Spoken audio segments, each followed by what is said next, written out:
Good afternoon. I'm Chris Kaufman. I'm a TCA board member and trauma surgeon.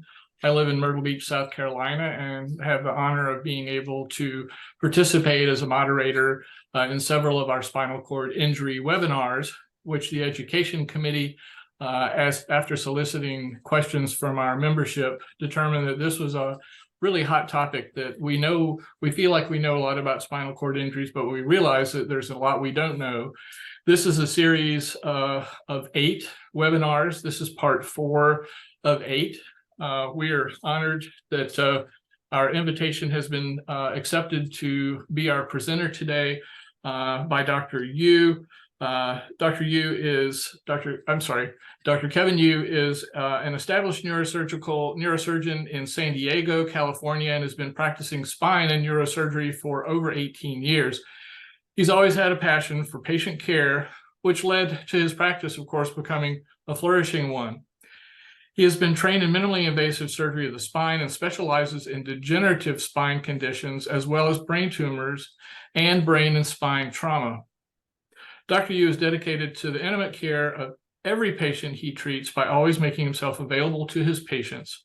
With a meticulous attention to detail, Dr. Yu is a problem solver who strives to provide comprehensive, individualized care to each of his patients. So without much further ado, I will ask Dr. Yu to start his presentation. I will just say up front that I'm jealous he lives in San Diego because it has the most beautiful weather of any place that I've been in the United States. So thanks for helping us out, Dr. Yu, and the stage is yours. Thank you. I'm actually honored to be here to make this presentation to a very large audience, and then I believe this is going to be used to educate others. I am a neurosurgeon that takes a trauma call at a couple of hospitals in Southern California, including San Diego. So I have been working with patients that have spinal cord injuries for many, many years. So I will be talking about spinal cord injury and care following OR procedures as the part 4 of the series here. I want to give a little bit of credit to a couple of pre-medical students, Ronnie and Gabby, who you see on the slide, in helping me make this PowerPoint presentation possible for you guys. As I go along here, you'll notice that almost every slide can be an entire talk by itself. So I do apologize. There'll be so much information coming at you, but I hopefully can share and distill down the pearls of, let's say, as they say, wisdom about spinal cord injuries and care with OR procedures and so on. But please stop me at any time if you want to ask questions. You can ask them at the end, but if there's something you want to ask, I prefer to be interactive talk. Okay, so let's go on to the first slide.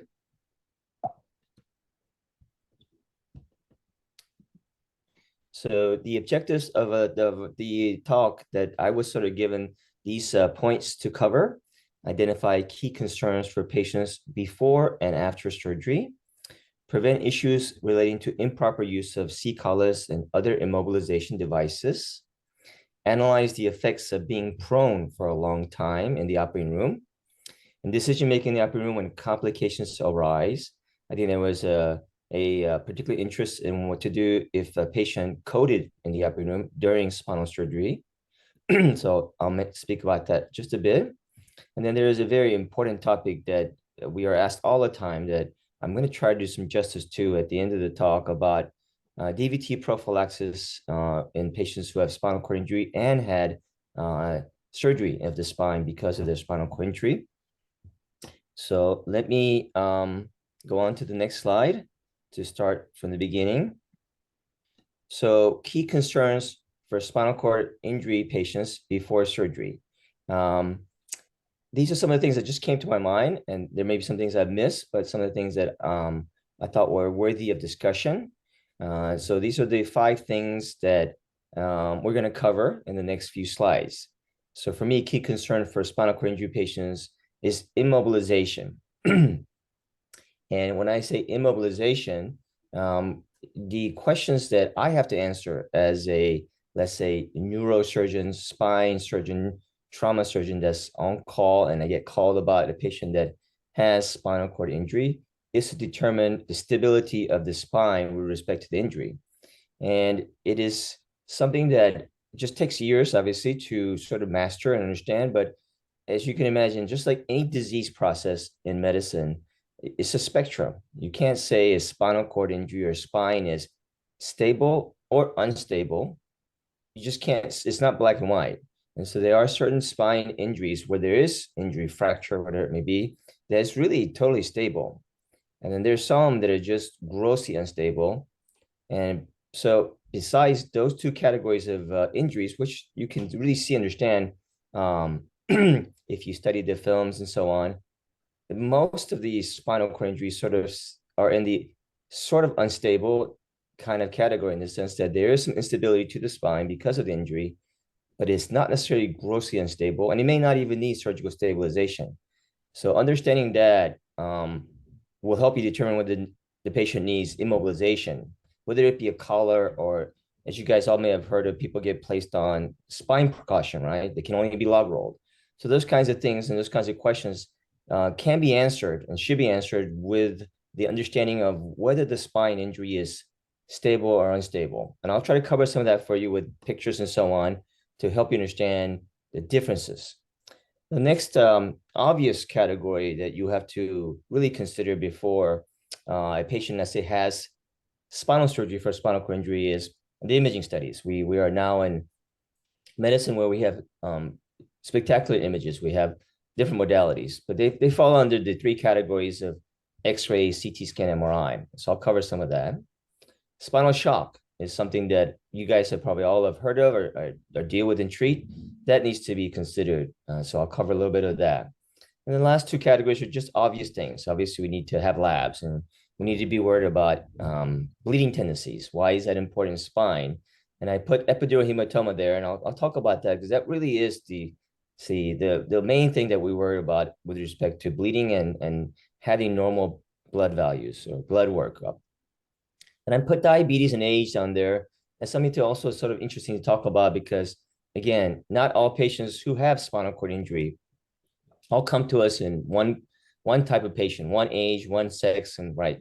So age is very, for me, a very important factor in what we need to consider for patients that undergo, let's say, spinal cord injury surgery. And we'll talk about that a little bit at the end. But so let me go right into it, and we'll start with the first topic. So immobilization, as I was telling you, that you got to really understand and determine, is the spine injury unstable or stable? And we in the neurosurgery and orthopedic community, when we are dealing with, are you guys hearing an echo? Yes. Is that me or someone else? I think that stopped. Okay, so when we're dealing with spine injuries, we have come up with classifications in our community to help us understand whether spine injuries are stable or unstable. It started with Dr. Denis a long time ago, who really divided the spine into the three-column classification of 1, 2, and 3. The front of the spine here, where you have half the anterior vertebral body. The posterior half is column 2. The third column is all the posterior elements and ligaments and so on.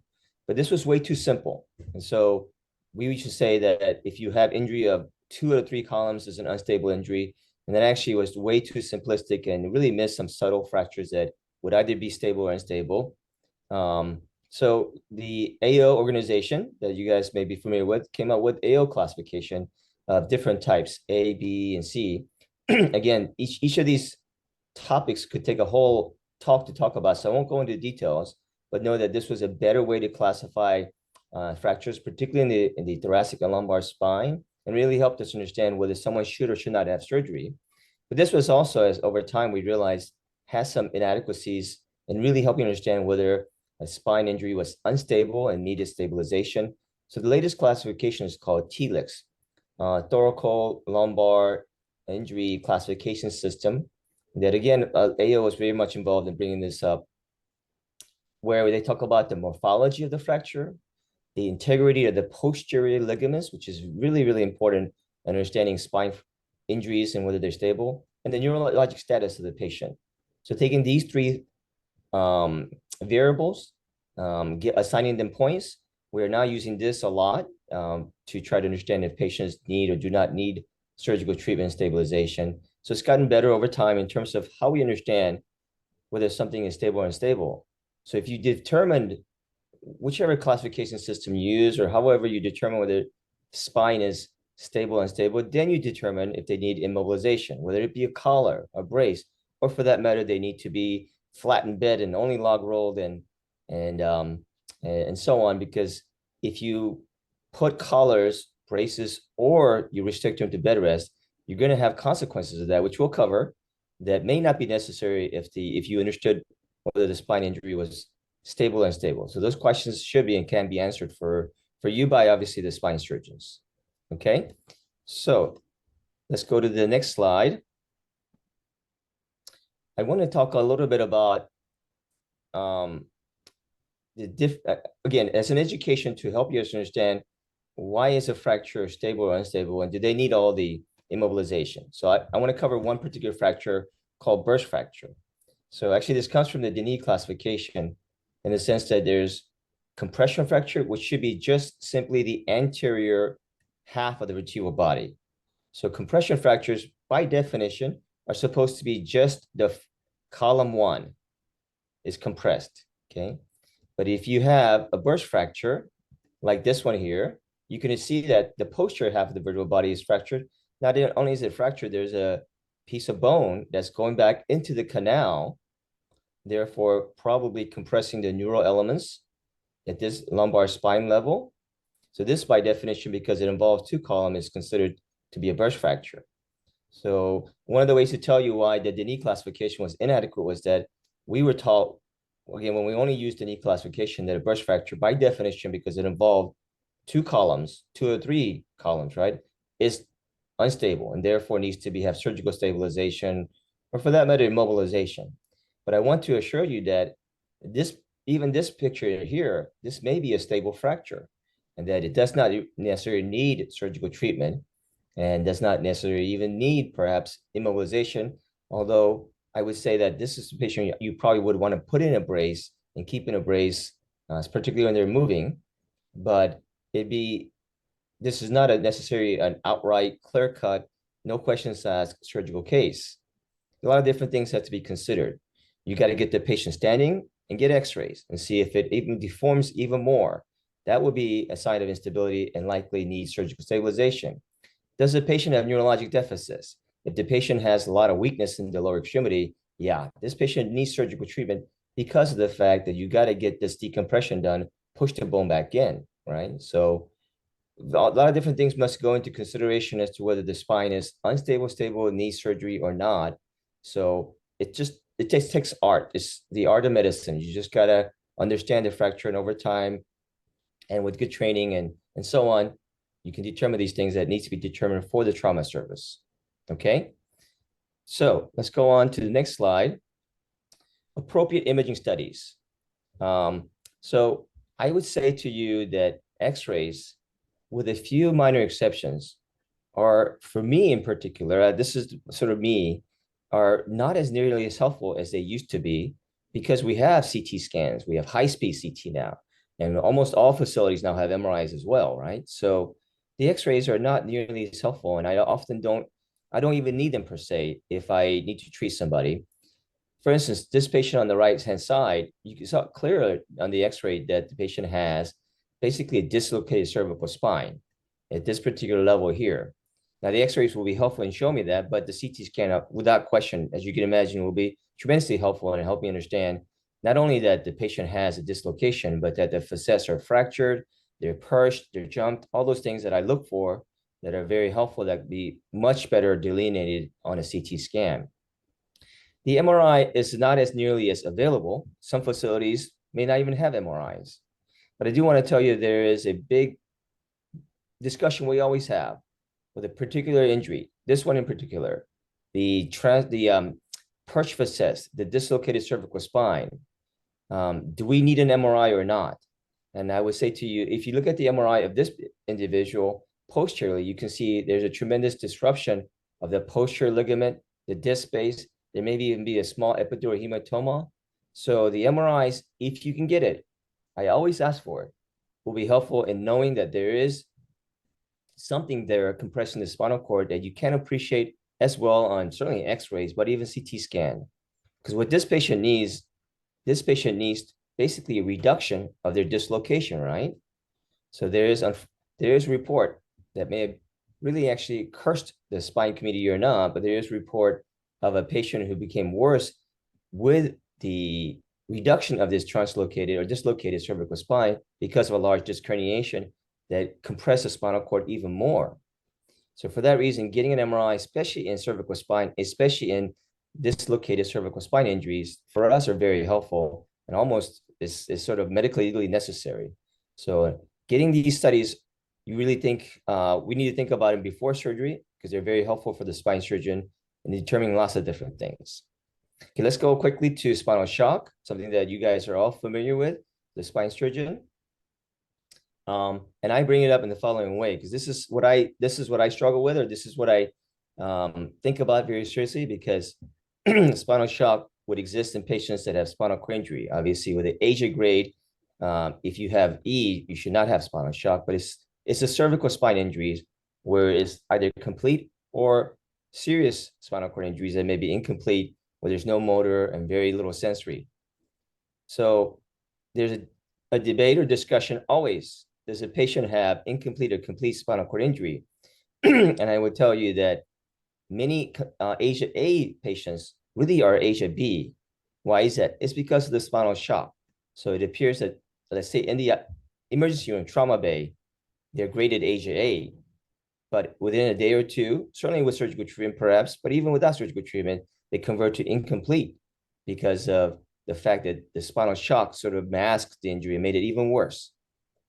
But it's the ASIA, so I always treat patients that come to me as ASIA A, just consider them ASIA B in terms of how I approach that patient, especially if I had to do surgery, because I want to try to give everyone a chance to gain as much function back as possible.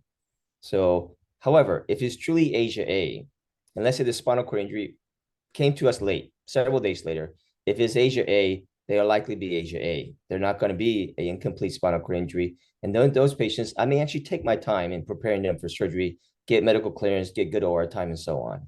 So the spinal shock and the ASIA classification is something we also consider before we do surgical treatment. Now, the last two items, normal PT, INR, PTT, hemoglobin platelets, whether they've been on blood thinners, is simply important because of the fact that we don't want the patient to bleed. They can certainly bleed excessively in the operating room, and that in itself can cause problems such as cardiogenic shock that we can cover later in this discussion. But why is a spine surgeon worried about this or these lab values? It's because of epidural hematoma. If you do surgical treatment on patients, even if you did a laminectomy, the hematoma that may develop because the patient has a propensity to bleed may cause a hematoma in the epidural space, may cause compression of the spinal cord, and may cause neurologic issues and deficits. So if the patient came to you very good, let's say, incomplete spinal cord injury or normal spinal function, but needed surgical stabilization, and imagine if you took them to the OR, did surgery, and they became paraplegic, quadriplegic because of an epidural hematoma. Again, that's the main fear. That's why we worry about these bleeding parameters. Okay. So you can see in this picture, this patient is someone who's got this large epidural hematoma and can cause this compression of spinal cord and can cause deficits. However, I do want to mention that we do get called by the trauma service a lot that someone's got a little tiny epidural hematoma, or for that matter, they may even have a fairly sizable, not something as big as this, but it could be half the size, and there is some compression, but the patient is absolutely normal. So the neurologic exam is also very important in the decision for surgery or not. If you have somebody who's got a tiny little epidural hematoma, yes, we don't worry about that. We just want you to keep normal values. If you have somebody that's got a modest-sized epidural hematoma, even a good-sized epidural hematoma with compression of the spinal cord, if their neurologic exam is normal, I'm not sure that we like to go in and try to take those out. We try to avoid that because of the surgical morbidity. So many times we do sit on epidural hematomas, just repeat the imaging studies, certainly watch the neurologic exam very closely. These will get absorbed. They will go away. And so they don't necessarily need to be evacuated in the absence of neurologic issues. All right, so last thing to consider. diabetes and age. I just wrote diabetes as one of the many medical um, conditions that a spinal cord injury patient may have. That's a could be a problem for the spine surgeon, only because if they've had previous strokes and previous heart attacks, whatever it might be, you still have to do the surgery. And if they get through the surgery okay, without any cardiac event, without anything occurring that's bad with regard to their medical problems, then maybe they'll be stable and be okay. But diabetes, as we all know, is a problem in terms of wound healing, in terms of all the other things that can just sort of haunt a surgeon in any specialty, but it's also true in surgical treatments of spinal cord injury. Now, the age is a really interesting or difficult thing to consider. So imagine if you're the trauma surgeon, if you're a trauma service and you're the spine surgeon, and you get called by somebody, let's say they're late 70s or early 80s, and they are truly, let's say, clinically that way. So their body is that way. We all know of elderly patients that are truly very good condition, but more often than not, our elderly patients have poor medical conditions. So if you got somebody in their late 70s, late 80s, and they have spinal cord injury, and if they came to us with neurologic issues, for instance, I've taken care of many patients, as you may have as well, who are in their 80s and have had cervical spinal cord injury and come to us with, let's say, a very poor Asia grade. I don't remember ever operating on somebody in their late 70s, 80s, doing a laminectomy, decompressing their spine, giving these individuals a chance to reverse their true quadriplegia or paraplegia and have them ever walk back into my office in good condition and regain function. A quadriplegic injury of an elderly 80-year-old is a death knell. They just don't do well. They don't even get out of the hospital. They may not even get off the ventilator.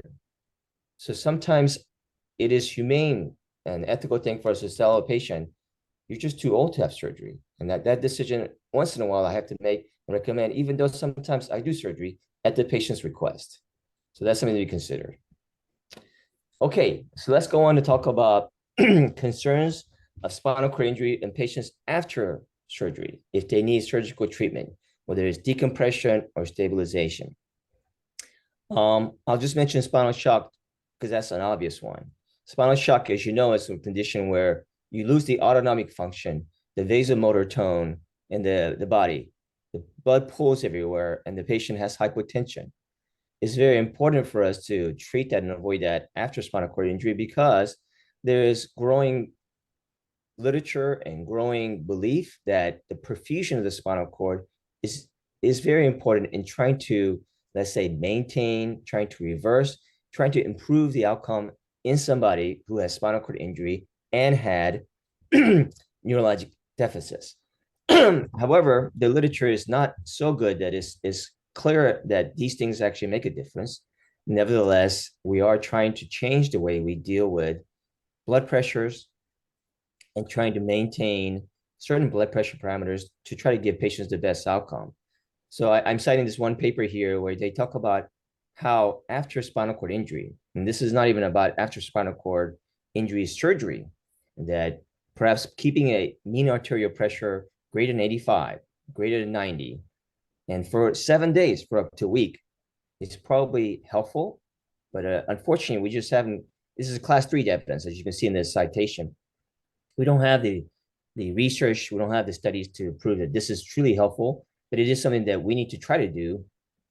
Because I can only imagine that the spinal cord that's injured, let's say they have very bad hypertension, and for hours, if not days, just would have much less odds of trying to, let's say, improve or reverse spinal cord injury.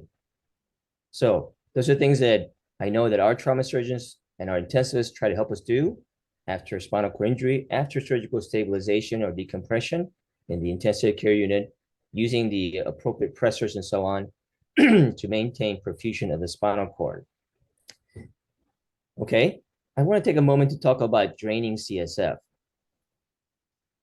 This is something I don't do. I don't, any of my colleagues that I work with, neurosurgical colleagues at the trauma centers I work with, this is not a standard of care or what we practice a lot. But I do want you to be aware that CSF drainage, at least in the cardiac literature, the cardiac thoracic literature, where As you can imagine, when they're dealing with, let's say, abdominal aortic injuries, and they, um, let's say, take one of the feeders to the spinal cord and cause basically a spinal cord stroke, that essentially they are, in order to try to treat that, they believe that perhaps reducing the intrathecal pressure by removing CSF and allowing the spine to, let's say, with the insult of the stroke, and the swelling that occurs, maybe that would help improve and maybe reverse some of the injury that occurs with a cardiothoracic abdominal aortic aneurysm injury to the spinal cord. So does it also work in the spinal cord injury patient population? That's, I don't think we have the data or the reports or literature, certainly no research studies that prove that. That is an option. That is something that could be deployed and used in spinal cord injury patients to try to decrease the pressure in the intrathecal space, to hope to help patients that are suffering from spinal cord injury. It is something that I don't certainly do, but it's something you can consider.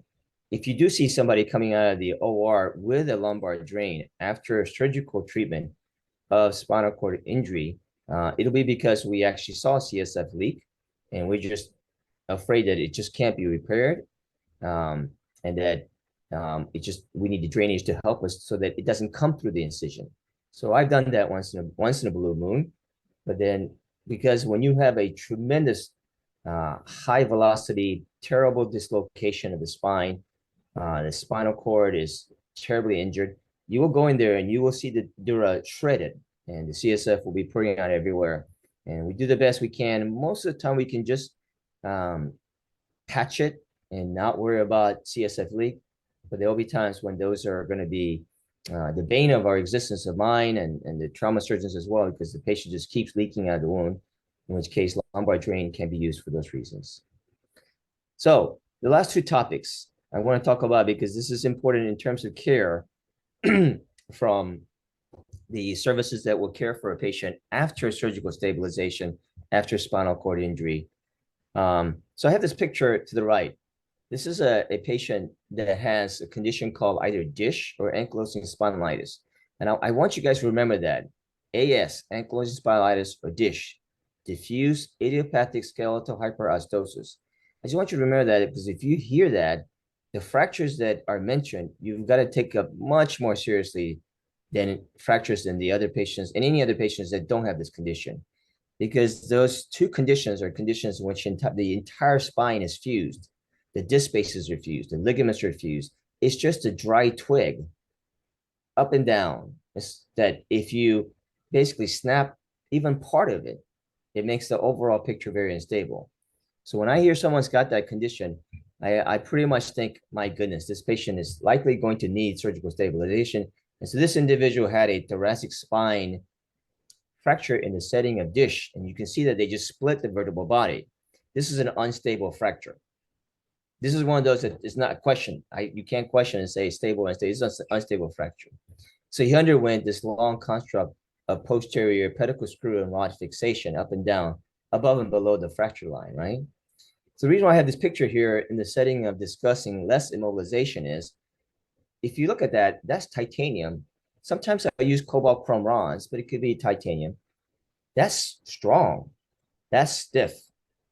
That is the bracing. That's the internal bracing that we put in patients. And for that reason, the external bracing that you might put on, the TLSO after surgical procedure, is just, what would they say, dressing on a cake or whatever it might be. It's just, it doesn't do nearly as much as the internal bracing that we put in. So I always tell my trauma surgeons and nurses who ask me, if I've done this work, I have really stabilized the spine. You don't need the bracing as much. You don't need to log roll the patient. You don't need to keep the patient in bed. It is stiff, it is strong. You need less of it. So for that reason, I certainly tell my fellow trauma surgeons and trauma staff and nurses, please don't put the brace on the patient while they're in bed, especially if they're intubated. They only need it when they're out of bed and trying to ambulate. If you're trying to sit them up in a chair, they don't even need it then. Look how stiff and strong this construct is. So less immobilization because the spine is stabilized is something you need to really consider know, because next point, early immobilization is great for the patient. And I will be covering why that's great. You guys already know. The human body is not supposed to be laying in bed and doing nothing. So you got to get them up and out if you can, as quickly as possible. And the reason why we would put all these screws and rods in the middle in the spine is for that to occur. So less immobilization and early mobilizations are key considerations that you must know and do after spine surgery. Now, excuse me, I've also been asked to cover the immobilization equipment. So let me, in the next few slides, cover that with respect to the different parts of the spine, the cervical spine, the cervical thoracic region, the thoracolumbar region, and so on. So before applying a C-collar or other device, any other immobilization device, you need to understand, is the spine injury stable or unstable? As I mentioned to you in the very first slide, again, this is obviously requires the expertise, training, and many years of experience of a spine surgeon. But if you can get that information from either the radiographic studies or the spine surgeons or whatever, that will help you understand if the patient needs a cervical collar or any brace, okay? So I put this slide up because I want to talk about laminar, facet, spinous process, and transverse process fractures first. If you look at the slide, excuse me, here's the transverse process to the sides, left and right. The supinous process in the center going straight back, and the joints, the facet, the superior articular process. These are structures that are way off to the side. These are structures that are small, that if you have fractures of the lamina, I'm sorry, I also need to point out the lamina here, the facet, the spinous process, transverse process, especially if you have fractures that are just limited to those particular anatomical bodies, those are all stable. They don't need bracing. They don't need bracing in any part of the body. Now, I always say, if you want to use a brace because the patient says it makes them feel better, then you're doing it for pain, and that's okay. But you don't necessarily need them for those very simple, stable fractures of the TP, the spinous process, the lamina or facets, especially if they're isolated and only those are areas for fracture. Now, if they're all fractured, this is a high velocity, this is a tremendous injury to the spine, you'll probably have an unstable situation, but that will be a truly obvious.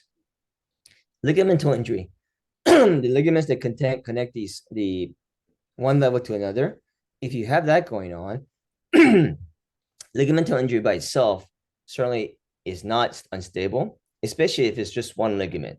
You get a lot of MRIs that say they have interspinous ligamental injury. That doesn't bother me at all, because you have all these other bony structures and all these other ligaments that are even stronger than the interspinous ligaments that don't need surgical stabilization, right? So ligamental injury can be bad, because if you have many ligaments torn and injured, they won't heal. They need stabilization. But in that one ligament, like the interspinous ligament, or even just the ALL ligament partially torn, I'm not worried about that. They're not unstable. Couple of injuries that are spinal cord injuries that I want to mention that you might already know about. Central cord syndrome is very common in the elderly population. So if you have central cord syndrome and they come to you and because they've fallen, the elderly patients fall a lot, right? They fell, they hyperextend their neck, and they, in the setting of degenerative cervical spinal stenosis, they contuse the cord and they come to you. What is it? The man in a barrel. They can move their legs and feet just fine, but they can't move their arms and hands very well because it's the central cord, the central part of the cord where the fibers that go to the upper extremity are the ones that are preferentially injured in this particular manner. Central cord syndrome is a problem of degenerative stenosis. It is not a problem of instability. So central cord patients don't need to have collars, cervical collars. Skiwara, you may have seen young people. This is a problem of young athletes.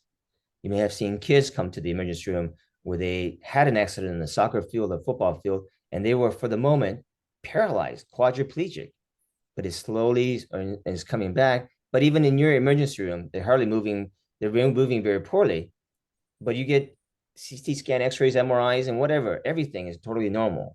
So there is a condition called sclera, spinal cord injury without radiographic abnormality. They don't need bracing. They'll be totally fine. I skipped age of patient, and I need to spend in just a moment talking about that. If you have an older patient, our tendency, the body, is to fuse as we get older. We get stiffer because the ligaments get calcified. Everything fuses together. So if you have a patient that's older patient, an odontoid fracture, I get called a lot about odontoid fracture. You see that a lot. Again, elderly patients fall, hyperextend their neck, and they snap that odontoid peg. Okay. Sometimes it looks awful, but I will tell you, when I follow those patients, because I don't want to operate on somebody who's 89, I bring them to clinic. They have no longer any pain several weeks later because the pain from the injury is gone away. And I'll flexion extend their necks, and it's totally stable because they don't move at all. They're so stiff and fused. So the age of the patient may determine that a fracture is stable. Whereas if there's a young person who's got a terrible odontoid fracture, I will probably be operating on that individual. Ensure the collar is the correct size. It may be too restrictive or too loose. I have rounded on patients where I come and the collar is like a necklace. It's like a scarf. It just totally rotates around their neck. It's useless. You got to be, you got to understand what kind of collar size they need and so on. Monitor for discomfort, difficulty breathing and swallowing. Swallowing is huge in the elderly population. I'd rather you not put on a collar in somebody who may have a pseudo unstable fracture then put a collar on and make them not swallow very well and aspirate into their lungs, right, and get pneumonia. We've all seen that happen. Plan on duration of application. Prolonged use can lead to pressure sores or muscle weakness. Yes, if you have a collar on forever, intubated patient, right? Why do you have a collar on an intubated patient that's maybe heavily sedated, is not moving, but they'll get that back of the occipital of the head ulcer because of the collar, right? So you got to be careful. And if you use collar or braces, they will lose their muscle. They will atrophy more so than if you don't. So yeah, think about all of those things in immobilization. I do have a picture of the cervical collar here that is causing some pressure ulcers in the neck. Even a young person, this is obviously somebody who's young by the the skin tone and so on. But I also have a picture of an elderly gentleman, and this was a soft collar, not even a hard collar, can get these ulcerations because the collar is just kept on too long, right? So you just got to keep that in mind in your care of spinal cord injury patients and cervical collars. Okay, so how about the cervical thoracic junction? If you have somebody that has cervical thoracic injury, you've got to, again, understand the stability of injury, okay? Compression or burst fracture. I've already covered that with you to some degree. Compression fractures may not need bracing. Even burst fractures may need bracing, but may not need surgical stabilization. Ligamental injury, I'll cover that for you as well. And again, the same idea, lamina, facets, spinous process, TPs, those fractures don't need bracing. But if you're going to brace somebody in the cervical thoracic junction, okay, then use a CTO, okay, with a chin extension to get to the cervical thoracic junction or the upper thoracic spine, like T1, T2, T3, even T4, okay? I have oftentimes seen patients with, let's say, T1, T2, T3 fractures, like a compression fracture or even a burst fracture, with just a cervical collar alone. That won't work. The cervical collar is meant for the cervical spine, right? So you got to have something that goes from the thoracic spine into the cervical spine to keep the chin, the neck stable across the cervical thoracic junction. So just remember that if you have C7, T1, even down to T4 region fracture that does not need surgery, but does need, let's say, stabilization, then you should consider using a CTO brace with a chin extension. Okay. All right. So preventing issues. Oh, here's a T4 fracture that you see an MRI of. So this is a pretty bad fracture, but depending on the age of the patient, and depending on the ligament injuries, if there is any, this may be someone that I won't do any surgery on. I may just get a CTO brace and just watch them. Okay. So this is a fracture that's definitely a burst fracture because it involves both columns. But just by this picture alone, I can't tell you I would do surgery on this patient, but I would tell you on certain patients with this fracture type, I've sat on, just watched them because they're neurologically intact, nothing else is injured. And doing surgery at T4, you can't, it'd be very difficult to do a corpectomy for sure. And doing surgery where you have to go up to screws all the way up to T1, all the way to T7, it's a big surgery. Okay. All right. preventing issues related to improper use of immobilization of thoracic or thoracolumbar fractures. So I repeated myself, analyze the injury. Immobilization of brace may exacerbate the injury. So understand the fracture, the age of the patient. Again, they may be very stiff and not need much in the way of surgery. It may not be unstable. Compression fracture or burst fracture. They don't have to be unstable, don't need to, may not need to have surgery. Ligamental injury, laminar injury, all of the same ideas apply here just as well. But if you have someone like here with this burst fracture, where you think that they need surgical treatment, again, if they had neurologic deficits, this individual most should have surgical treatment because you want to decompress that neurostructures to see if you can give them some reversal of their neurologic injury. So in that case, if this, it should be considered an unstable fracture for that reason, have surgical treatment, right? If you do that at the, let's say, thoracolumbar junction, T11, T12, L1, L2, what kind of bracing should you use? You can't use an LSO, okay? Because it's just that's for lumbar spine. You should consider using a TLSO, thoracolumbar spine orthosis, okay? You might even want to consider using a tortoiseshell brace, especially if they're very grossly unstable, like this one here, because this is a much stronger, much more stable than the soft kinds that we have used in patients that don't need surgical treatment, and we feel comfortable in using them alone. Okay, so this is a special type of brace that you may want to consider getting for the patients that have that kind of fracture. Okay, so the effect of being prone for several hours. I've been asked to cover that a little bit.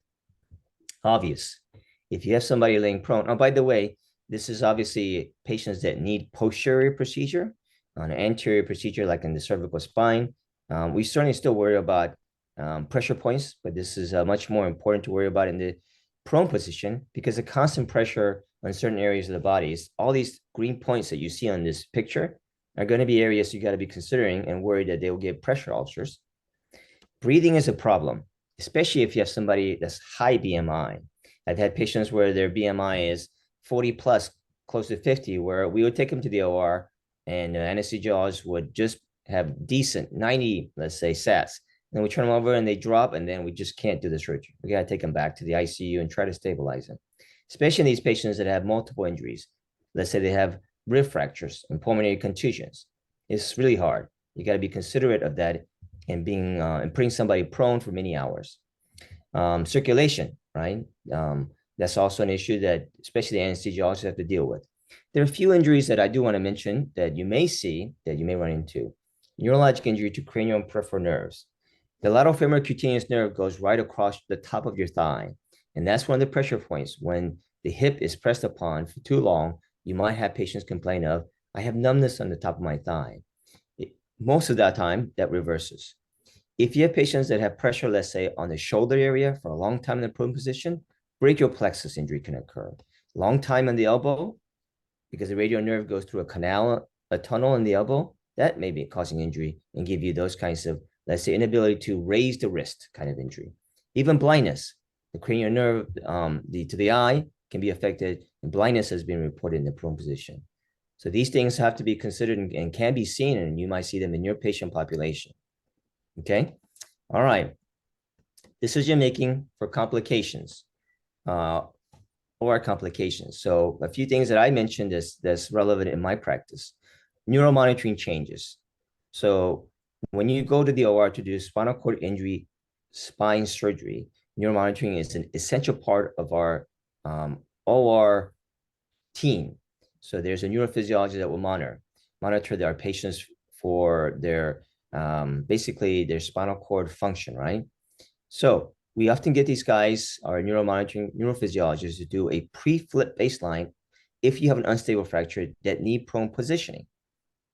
Many times, if they have spinal cord injury, there'll be very poor recordings, but even that we try to follow.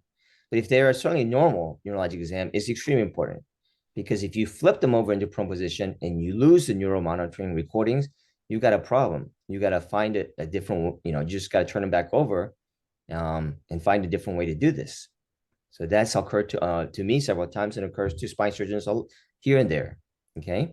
Changes that occur during the procedure. You're working away, you're trying to decompress and take out, like, let's say this big bony fragment, whatever it might be, epidermal hematoma.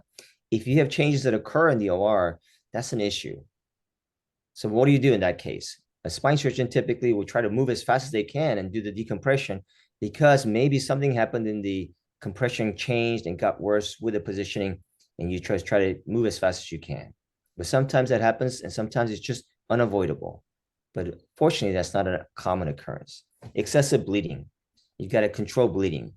If you've ever been in the OR with a spine surgeon, especially after a fresh spine injury, especially if there's severe compression as it is in this MRI, the veins get engorged. They're giant. And then if you tear through them while you're working away, especially if you're doing decompression, the bleeding just can be torrential. Thoracic corpectomy for thoracic burst fractures. Oh, it's liters of blood loss sometimes. It is very difficult. So you got to think about that and think about what you're going to do. There have been times when I've just done the corpectomy and when I plan to do posterior pedicle screws and say, I give up, guys, we got to go back to the ICU, stabilize this person, give them some blood products, and bring them back in a day or two to do surgery. Cerebrospinal fluid leaks, CSF leakage, you can imagine, can be a problem. And the dura can be breached, like in this patient with this very triangulated, very sharp fracture that can actually cause the dura to be torn. We just try the best, seal it up, use glue, whatever it is, and then consider lumbar drain, as I mentioned to you on a slide before. Okay. All right. So I think this might be my last slide because I was asked to talk about cardiac issues and what do you do if someone has I think I have one more slide, if they have a code event in the OR. So if they have cardiac issues, they have cardiac contusions from trauma, and these are things that the trauma surgeons are very good at helping us out with. Should they go to the OR at all? Okay. Who is the patient? If the patient is an elderly patient, again, should they even have the surgery? What is this, the spinal cord injury type?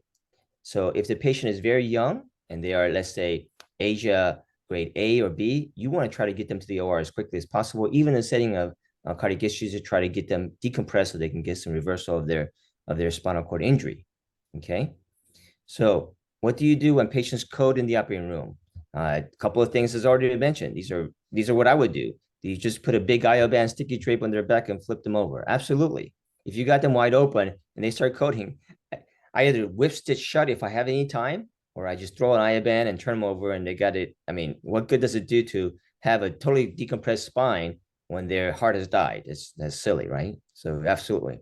If you are able to stabilize them, yes, take them back to the ICU if you have to.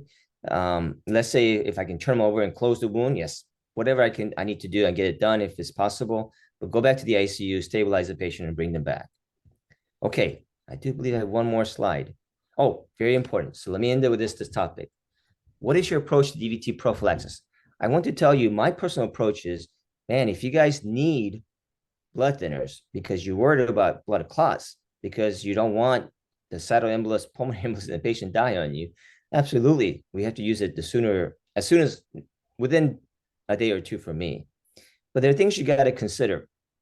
What does the literature say, first of all?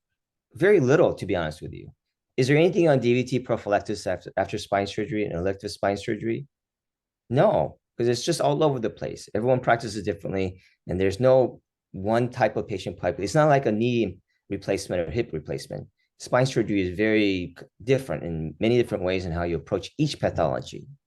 Is there anything on DVT prophylaxis after spine surgery and spinal cord injury? There's a lot of literature in DVT prophylaxis and spinal cord injury, period. And it is very strong evidence to suggest we need to use it, right? And we need to use it as early as possible. But there is no literature, as far as I could see, what to do after spine surgery in spinal cord injury patients. So what do you do for that patient that already has spine surgery for spinal cord injury? Okay. So how and when do you use DVT prophylaxis in patients who have spinal cord injury and spine surgery? What are you afraid of? Are you afraid of the epidural hematoma? I am not. I can take out epidural hematoma. I cannot take out a pulmonary embolus. So I'm less afraid of the pulmonary epidural hematoma than the pulmonary embolus. What type of surgery do they have? There are times when I go in and I do not need to do any decompression. I just need to put screws in. So if the epidural space was not exposed, there is no reason why you can't anticoagulate that person right away. What type of spinal cord injury, right? Again, if there is an injury where that requires laminectomy or corpectomy, where the dura and the spinal cord are exposed, yes, we have to be worried about epidural hematoma, but otherwise, no. Who is the patient? If the patient is young, if the patient can move because the spinal cord injury is a high-grade ASIA score, then you may not need to use it. But if the patient is old, has a lot of comorbidities, and can get DVTs easily, cannot move around, yes, I think the earlier use of DVT prophylaxis is called for and should be used. Okay, I think I'm got just enough time for some questions. I hope I try to get through this quickly enough so that you guys can ask me questions. Did I do okay, Dr. Kaufman? Dr. Yu, that was really amazing. And I can measure it by a couple of things. When you said, I only have one slide left, I thought, oh no, it's only been like 20 minutes. What will we do the rest of our time? And I looked and it was already more than 45 minutes because the way you present just makes the time go by. And I can tell why your patients love you, because you have a way of explaining things to people who might not necessarily understand the majority of the nuances. And even those of us who have been taking care of patients like yours for 20, 30 or longer years, you've let us peek under the covers a little bit today and kind of see how the neurosurgeons think. Time obviously is our most important commodity in the hospital and patient care. We have to do things timely, and we all have many responsibilities. And so having a conversation with a neurosurgeon like you've provided to us with this presentation is invaluable. And I didn't expect to learn very much, but I wrote down a few things. So as we have a few questions come up, in the meanwhile, I just wanted to bring a question or two of my own. I'm happy that we have that 3-column classification, even though it's inadequate, because I have a chance at least at figuring out which some of the fractures which may be unstable versus ones that are stable or not as unstable. So I'm still happy we have that, and I kind of get that, and I don't think I'll ever learn the other classifications. So I'm glad that you and your colleagues internalize all of that. And I wrote down log roll as a thing, which we don't teach it very well. I think we assume that our medics, nurses, nursing assistants, doctors, all understand the concept of log rolling a patient. And in ATLS, it was something that was very difficult to translate into other countries. Now that ATLS is taught around the world, other places didn't have this idea of log roll. And the idea that we're going to turn a person as one unit, I think we've all seen it. We don't know that we've ever heard a patient with an inadequate log roll, but certainly there are some very enthusiastic people that want to help. And you say, okay, we're going to do this on 3, and we're going to carefully roll him like a log. And we say 1, 2, 3, and this one person goes, what? And it's like, you didn't understand. The entire patient was supposed to be turned as a unit, not how quick or hard could you pull on your part of the patient. So I'm thinking that as I have more opportunities to teach some of those things, that we could probably do a better job with teaching that. And with the MAP greater than 85 for 7 days, we've been doing that clinically for a few years now. It's, the class 3 data sometimes pans out and sometimes it doesn't. Is it okay to put you on the spot and ask what you think about the likelihood of this becoming a standard of care over more than the next 10 years until we have adequate data to support or not support it? It's already the standard of care, I think, in our community. I even use it in patients that are not spinal cord injury patients and that have elective spine surgery that are degenerative stenosis. Because what's the alternative? The alternative is either normal or a hypotensive situation. Because our anesthesiologist would take the patient to the OR with me, and I'll ask what the pressure is, and it's like the pressure is like 60 systolic. I'm like, oh my god. So I can only, it just doesn't make any sense that if you have low blood pressure, that the spinal cord is going to do well. So I think it is already the standard of care, and I think it's accepted. And whether it works or not, we don't know yet, but we all believe that we got to give good perfusion to the spinal cord. Yeah. No, that's great. It can't hurt. It's a little bit difficult sometimes in the ICU when we're managing patients to maintain that MAP, and we have to use a lot of pressors on some occasions for some patients to achieve that. And so it makes a little bit more work, but we're always happy to do whatever we think is best in the patient's behalf, because that's the way we would want ourselves or our family members treated. So if you put that measuring stick against everything we do, you'll always come up with the right answer. I was always also happy to hear that, all the braces we put on and all the log rolling we keep doing. Sometimes you wonder, is this the worst fracture you've ever seen, or was the spine surgeon unhappy with his or her final fixation? Did they have some difficulty, and that's why this particular patient may be required to be in a brace longer, or log rolled for a longer interval in bed, versus the routine spinal fixation patient that everything went well with, that you can have a brace on when you're ambulating them, but please don't cause their skin breakdown and cause them to suffer with immobilizing devices that are meant to help them, not hurt them. Right. I agree.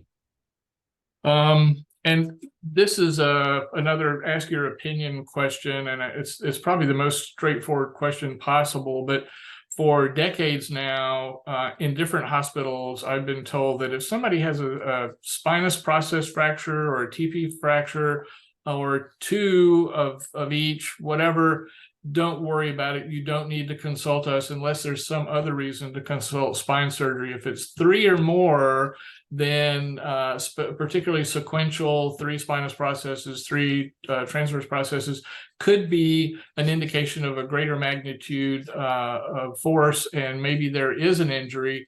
I wonder, with our high-res CT today, which you addressed, if really there's only three of one or the other, do we need to consult spine surgery? What is your advice to your folks about when to ask you to see these patients and when not to?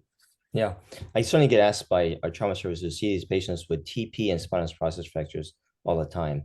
I didn't know there was like a number three type of rule. I would tell you that if you have just purely spinous process or TP fractures, even if there are many, numerous, you don't need us, because of the following reason.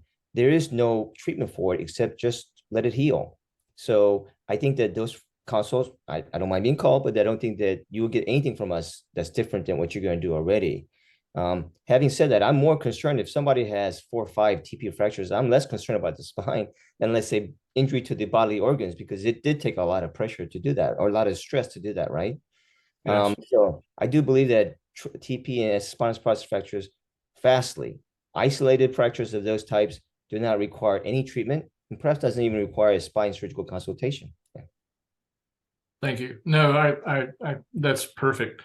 And just a question that I've never understood the different responses to are, what is the latest that you could stabilize a spine and expect there to be any neurologic recovery of a spinal cord injury?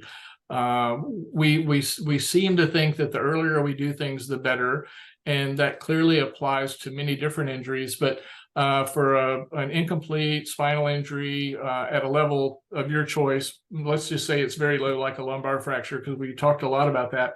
How late can you do something and hope to see an improvement? Sure. Let me answer it in 2 ways. The literature in our community, neurosurgery and spine community, is becoming more and more clear. It's not certainly class 1 data without doubt type of research studies, but the more and more we look into it and report and gather the data, there's some really good data coming out that the earlier intervention is by far superior. So a lot of us are really, even the central core syndromes, we're trying to decompress them earlier, the better. Having said that, I will tell you there is no time in which you can say no surgery is necessary anymore. I've even taken patients that are years out from the spinal cord injury, still have very bad compression, and done some surgery and recovered some minor neurologic recovery. So the stenosis and compression alone should always try to be relieved if you can at any point in time. But it is true that the reports, the literature is suggesting earlier decompression, the better, and we are trying to follow that. As time goes along, that's becoming more and more evident. So we are about down to our last minute, and in addition to thanking you the best I know how, I wanted to point out that many trauma folks are now much more interested in patient positioning because of COVID, and the realization that sometimes proning our patients is the best way to recover some function in their lungs. And so we can share that slide of all the different pressure points and where you need to pad and all that.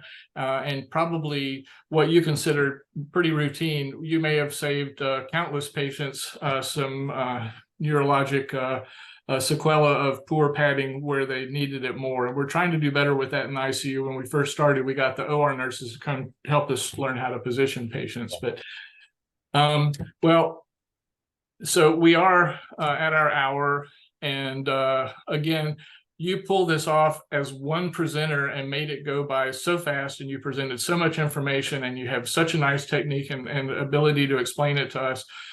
We profusely thank you for fitting this into your schedule and teaching us today, the Trauma Center Association of America. And thank you so much, Dr. You're very welcome. Okay, bye-bye now. Bye now.